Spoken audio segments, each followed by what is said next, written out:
ale ste tí, ktorí ste ochotní slúžiť tak, jak treba.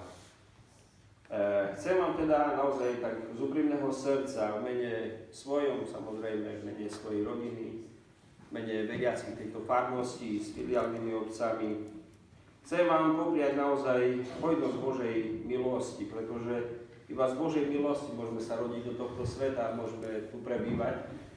Tak vám prajem, aby naozaj to tá Božia milosť vás udržiavala, aby vám dávala sílu byť Božím služobníkom i naďalej.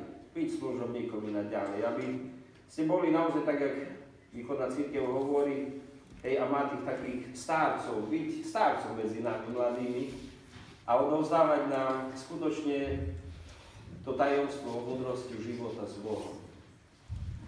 Chcem vám popriať, aby ste boli takým obrazom i naďalej pre nás všetkých. Preto som si dovolil, lebo viem, že už ste dostali rôzne ikony, som si dovolil nedať vám ikonu, lebo chcem, že by ste boli vy našou takou ikonou medzi nami, takým dobrom, jak to teraz, samozrejme. A svätý apoštol Pavol píše Timotejovi, to určite poznáte, oče, hej, že na svoje časté choroby užívajú aj trochu vína. Hej. A ja som si dovolil na také choroby, viete, také light, hej, trošku, že by ste sa možno, že i osviežili, iba aby vám pomohlo. Nech Boh dá a nech skutočne pri možno, že v každom takomto výročí vidíme a cítime, že je to, čo je, alebo čo má patrí, to je taká vďačnosť.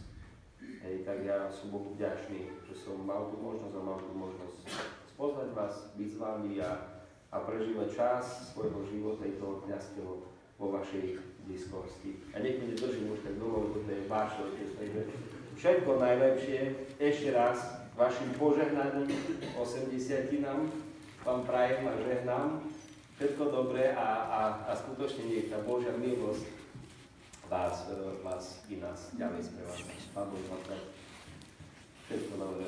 Živiteľu,